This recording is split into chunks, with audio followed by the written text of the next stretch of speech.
Pagaidām viss mierīgi. Es jūtu, ka pēc pāris stundām tas maigs no sejas pazudīs. Laiks tais gāja! Un kas jādara? Visi kaut ko kliedz. Asfalta reāli dedzina pēdas. Nenormāli. Kāds paņem lociņu pienā nostā! Labi! Lociņš ir! Jā!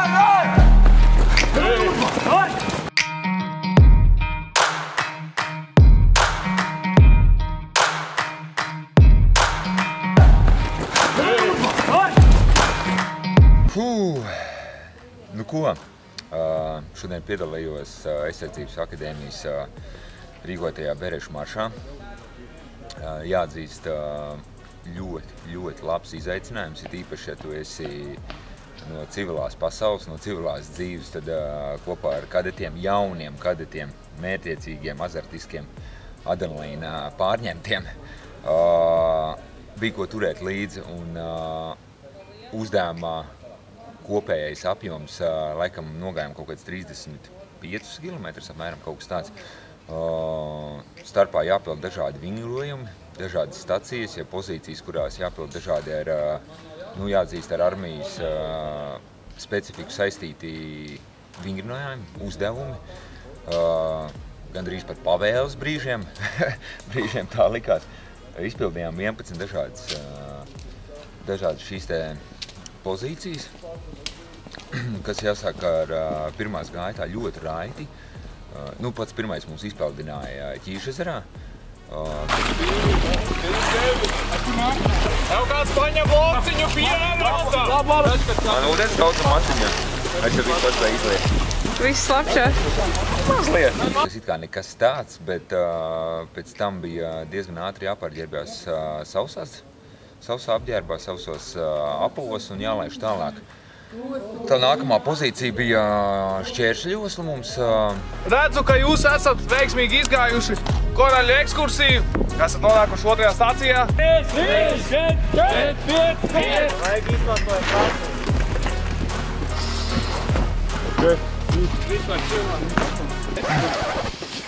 Es neminēju, ka es jau esmu pārdesmit reizes šo darījis.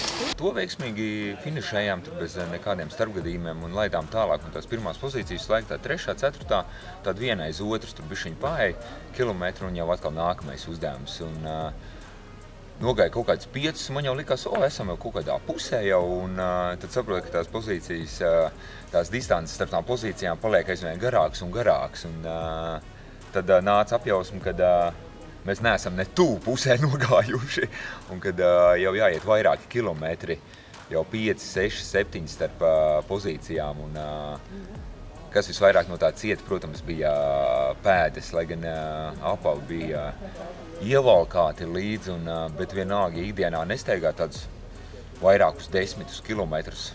Tad šādi izgājieni, protams, ļoti jūtami tieši pēdu muskulatūrai, pēdu ādai. Jā, fiziski ļoti labi. Izņemot tas, ka dedzina pēdas, es domāju, man tur būs tūls, un es nezinu uz nedēļu. Sakrājušās. Bet mierīgi tas, ka pārējiem tas pats ir. Līdz ar to ir bišķiņ vieglāk. Skaidrs, ka tad man dotajā brīdī nedaudz ir bail vilkt savus zābakus nost, jo tur būs diezgan iespējams briesmīgs skats, tāpēc es tagad vēl to nedarīšu, vēl kaut kādu stundiņu došu savu laiku.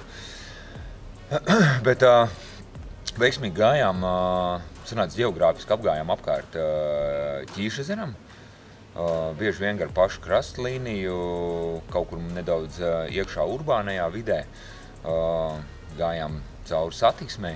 Mums bija arī viens teorijas vingrinājums, jāatbild uz daudz jautājumiem par Aizsardzības akadēmiju, tās vēsturi, par lektoriem, par dibināšanas gadiem un datumiem. Bija daudz ļoti specifiski jautājumi.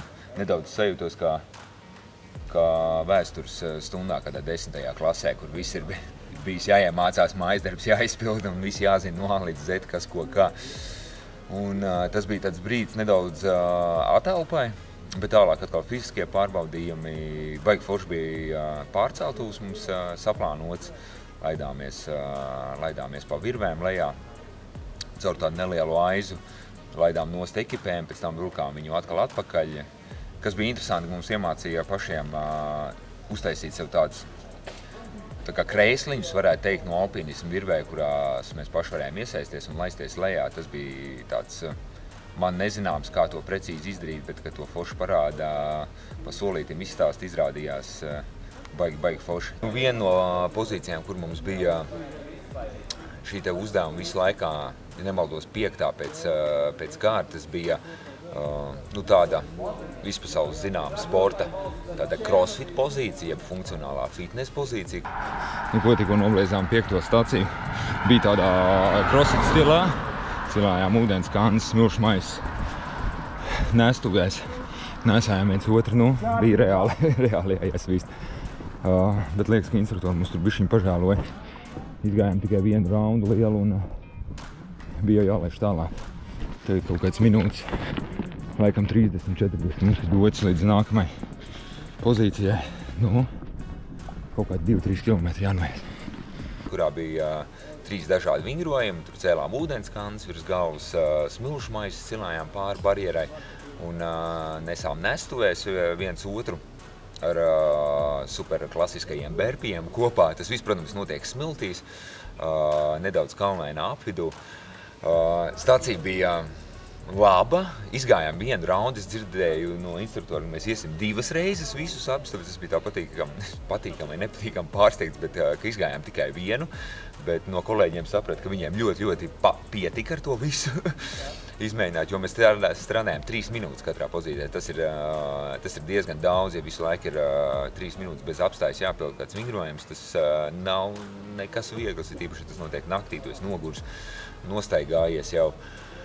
Vēl jāpild vienā ritmā ar pārējiem saviem komandas biedriem, nav tik vienkārši. Tāpēc pozīcijas bija diezgan labi izvēlētas. Kas ir pats interesantākais pēc 5. stācijas, pēc crossfit stācijas ir gandrīz pilnībā apstājušās sarunas. Ja iepriekš viss tā gāja runājās, tad tagad tāds gandrīz pilnīgs klusums. Iespējams, viss nedaudz sagura. Nākotnē noteikti no tādā profesionālākā skatu punkta skatoties, tur noteikti var iekļaut ļoti daudz vingrojumus ar savu ķermeņa svaru, ar savu kolēģa svaru, pārnesot viņu no vienas pozīcijas uz otru, dažādās distancēs, dažādos tempos, visdažādākajās tehnikās. Šodien mēs izmantojam ūdenskannas, kas ir ļoti labs tāds elements, kuru izmantot, smilšu maisi bija. Mēs viņus tur šodien cilājām, pavisam kaut kas cits, ja viņus iedod jau pārvietot, jau smilšainā apvidū, teiksim, turot smilšu maisu jau virs galvas vai uz pleciem, viņš ir jau krietni smagāks. Tā kā tie vingrojumi tur ir ļoti daudz un ļoti dažādi, kurus tādā nestandartā vidē, respektīvi mēs bijām mežā. Tur neaiznesīsi svaru ripas vai kaut kādus trenažierus nenoliks, tur jādomā vairāk ķermeņa paša savu svaru un tā kā mums bija tur kannas ar ūdeni, kāds baļķēns citreiz noderētu, ko varētu kopā vai virs galvas celt vai presītes taisīt ar viņu vai vienkārši viņu pārvietot zināmā distancē. Tur tās spēlēšanās ar vingrojumiem un to kombinācijām tiešām ir neizsmeļams. Ļoti daudz visur dinamikas, kas it kā ir forši, kadeti ir jauni un prasās to dinamiku, ātrumu, to drive, to skriešanu, to aktīvo dzīvesveidu un tos aktīvos vingrojumus. Man kaut kur varbūt bišķiņ pietrūk no tāda metodiskākā, vairāk varbūt kaut kur arī statiskās slodzes bijušas. Jau šie saucamie planki, gan varētu būt tur karāšanās pozīcijas, savu ķermeņu noturēšanu, pieņemsim pieaugšanās stienī, vai, ja tas notiek mežā, tas notiek kāda kaut vai koka zarā turoties. Tās opcijas ir dažādas, bet mazliet pietrūk tieši statiskie vingrojumi, kas ir tendēti uz dziļās muskulatūras nostiprināšanu, uz locītavu saišu stiprināšanu. Šādas lietas noteikti nākotnē var kadeti padomāt. Tad jau bijām atnākuši jau līdz Juglai. Man ļoti mīļa teritorija šajā pilsētā. Un cauri Juglai zinājām, ka vēl viena atlikusī pozīcija mums ir palikusi. Uzdevums bija neskaidrs, nezināms vēl, bet, kad sasniedzām kontrolpunktu, instruktori mūs iepriecināja, ka mums ir dots 18 minūtes, lai noskriet atlikušos 2 kilometrus līdz bāzei. Ja to neizdaram, tad maksāsim ar kaut kādiem fiziskiem vingrojumiem noteikti un daudz. Tā kā nekas cits mums tur neatlika, visiem saslēgties un tos 18, respektīvi 2 kilometrus tajās, kaut kā 2 kilometri bija palikuši tajās 18 minūtēs arī noskriet.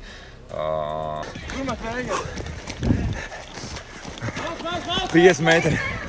Izturam. Jā. Nu labi, uzskrējām pēdējos 2 kilometrus. Instruktori izdomāja, ka ir jānoskrien 18 minūtēs. It kā nav baigi ātri, bet pēc kaut kādiem 3-5 noietiem, visiem uzdevumiem, ekipējumā bija labs. Bet noskrējām kaut kādās 16 visu reizē. Ļoti labs treniņš sanāca, ļoti labs. Sanāca viens džeks, mums baigi gribēja atmesties nost un iet to distanci, jo pēdas tiešām bija ļoti jūtīgas un viss bija tulznās un nevarēja īsti paskriet. Tad mēs divatā ar vienu džeku viņu burtiski vilkām un kaut kādu pēdējo kilometru viņu vienīti jau vilku līdz aiz sevis un nedeva nekādas iespējas atmesties un sākt iet, jo, ja tu sāc iet krosiņā, tad pēc tam uzsākt skriet jau ir tevi nereāli, tīpaši, ja tev viss pēdas ir tulznās. Tā kā neatlaidām tempu un noskrējām ar kaut kādu 2 minūšu vēl pat rezervi, tā kā iztikām bez soda vingrojumiem un veiksmīgi finišējām. Jau ir pagājušas kaut kādas 20-25 minūtes pēc mūsu finiša jau mani šīs nakts kolēģi ir devušies pie miera atpūsties, jo rīt viņiem es sapratu, ka gara diena, priekšā vēl daudziem ir lekcijas. Kas man nenormāli patika, varbūt pat lielākais plus, ko es ļoti daudz šodien kā treneris vērtēju, bija varbūt vairāk nevis manu kolēģu darbības, ar kuriem mēs kopā veicām maršu, bet tieši instruktoru darbības, kā instruktori uzvedās, ja tā var teikt, katrā no pozīcijām, kā viņi komunicē savā starpā, kā viņi dod norādes mums, kā mums jāizpild šie vingrojumi, cik skaidra ir terminoloģija. Un man priecēja tas, ka šajās pozīcijās, stacijās nebija teiksim, instruktori ar kaut kādu 20-25 gadu jau izdienas pieredzi, bet bija jauni cilvēki, kas bija kaut kādus varbūt 2-3 gadus priekšā tādā akadēmiskajā līmenī, tieši kursu ziņā no tiem, kuri šodien lielākoties veic šo maršu. Tas bija ļoti patīkami un nebija kaut kāds tur, likās, ka tur armijā tur uzreiz kaut kā tur nevar kaut ko izpildīt, tev uzreiz tur nogruzīt un nolamāt tevi, tev tur iztriec bez mazvien uzdevumu ārā, bet šeit vairāk bija tā vide tāda motivējoša, tur kaut kas kādam nesanāca. Nebija uzreiz viņš tur, nezinu, pazemots visu priekšā, bet vairāk tika ātri atrisināta tā situācija. Viņam tika tā kā varbūt vēlreiz paskaidrots mierīgi, bez nekādas trakošanas, kliekšanas, un jaunie kadeti varēja tā. Man likās tādā ļoti patīkamā tādā vidē ātrāk uzsūkt to informāciju, kas viņiem ir jāsaprot, un ar to informāciju doties tālāk pildīt pārējos uzdevumus. Brīžiem varbūt pat pavēles no šiem instruktoriem bija ļoti tādas korektas ar cieņu un ļoti tādas tiešām pat baudāms, varētu teikt, tāds profesionāls, kas liek jauniem kadetiem tā kā mācīties un saprast, ka šāds mācības stils ir ļoti patiess, ļoti progresīvs un ar tādu attieksmi var tikai vispār kaut kādas lietas, jebkurā dzīves sfērā attīstīties. Tā kā tas pavisam noteikti. Kaut kāds, protams, instruktoru darbībās, kaut kāds kļūdiņas, kaut kāds nesaprašanās arī, protams, pamanīja, ka varbūt kaut kādās vietās kaut kādas pozīcijas bija bišķiņ sasteigtas, nebija līdz galam varbūt izanalizēts, cik ātri mēs tur aiziesim, kad mēs iesim prom, kad nāks nākamā. Grupa jau ar kadetiem kaut kas bišķiņā plānošanā varbūt nebija līdz galam salikts, bet ņemot vērā, kad var gadīties visādi krampji, traumas šādos pārgājienos un kaut kas sāk ievilkties, buksēt, nevar vairs paspēt laikā un visi kavē. Tā kā šeit tā plānošana ir salīdzinoši sarežģīta, jāatzīst. Par kadetiem man šī gada laikā ir sanācis, tā, godīgi sakot, pastrādāt ar vienu kadetu iesaukumu, varētu pat teikt, ar kuriem es strādāju pats pavasarī, kurš bija pieaicināts kā fiziskās sagatavotības treneris. Tie jau bija pieredzējušāki kadeti zinošāki, prasmīgāki, jāatzīst spēcīgāki, atlētiskāki, arī viņiem ir bijis dzīvē vienkārši vairāk laiks, lai to visu šīs pozīcijas sakārtot un pilnveidot. Šodien es jūtu, ka es esmu iemesis tādā kadetu plūsmā, kuri ir vēl jauni, ar pirmo gadu militārajā pieredzē, kāds ar rētu kādu izņēmumu mazliet ilgāk, bet lielākoties tur gads nepilns aizsardzības akadēmijā, lielai daļai pat nepilns gads bija. Tā kā to atšķirību baigi īstenībā varēja just gan no tādas militārās pieredzes un apziņas, gan arī no tādas varbūt arī dzīves skolas un tā. Tas, protams, sajūtams, bet kadeti forši jauni cilvēki, jāatzīst ātri, es tur pirmos kilometros sapratu, ka būs jāiet diezgan normālā tempā, ka nevarēs tā kaut ko čiliņā tā pastaigāties, ka būs jārauj ritīgi līdzi. Man tādu vislielāko iespēju laikam atstāja vienīgā meitene, kurā ar mums nāca kopā šo maršu, Viktorija, un parunājāmies arī pašu maršu laikā, un saprotot viņas iepriekšējo sportisko pieredzi kā biatlonistei, bija skaidrs, kā viņi tik veiksmīgi iet visu maršu, un visu laiku tā turās pa priekšu un vispār neatpaliek no džekiem, un visus uzdevumus pilda, tā kā viņa tādu ļoti pozitīvu iespaidu atstāja par savu mindset, vispār par domāšanu, viņa atradusi sevi kā armija, tas ir viņas stāvs, tas ir tas, ko viņa vēlās darīt. Ar džekiem parunājoties, sapratu, ka ir ļoti dažādas pieredzes, citiem bija šis pārgājiens līdzīgi kā man gandrīz pirmais ar kaut kādām nelielām atšķirībām, kādreiz vēl kaut kas paiets, citiem tur jau nedēļu gari pārgājieni bijuši tādā izdzīvošanas stilā ar, džeki ar ļoti labām pieredzēm jau it kā salīdzinoši neilgi dienestā, bet uzkrājuši tādu ļoti bagātīgu tieši pārgājienu pieredzi un ar ļoti dažādiem vingrojumiem, dažādiem uzdevumiem, ļoti ierobežotos gan ēšanas, gan miega apstākļos. Tā kā likās, ka viņiem šis pārgājiens vispārībā būs tāds easy game variants, bet izrādās beigās, ka ne, arī visiem sāp pēdas, visiem kaut kur beržās tulznas, visi nedabū pagulēt. Kaut kāds pēdējā stundiņā kaut kāds īgnums jau bija dzirdams, kaut kur kartes lasot, džeki tur kaut kur nevar sadalīt, pa kuru ceļu mēs iesim vai neiesim precīzi. Beigās tur bišķiņ sanāca pieslēgties, jo mēs gājām pa manām ierastajām skriešanas takām. Globāli ļoti foršs pasākums ar foršiem mērķtiecīgiem jauniem cilvēkiem. Tāpēc man 50 gadi. Vienā vārdā, kāds šo visu raksturotu? Ģeniāli!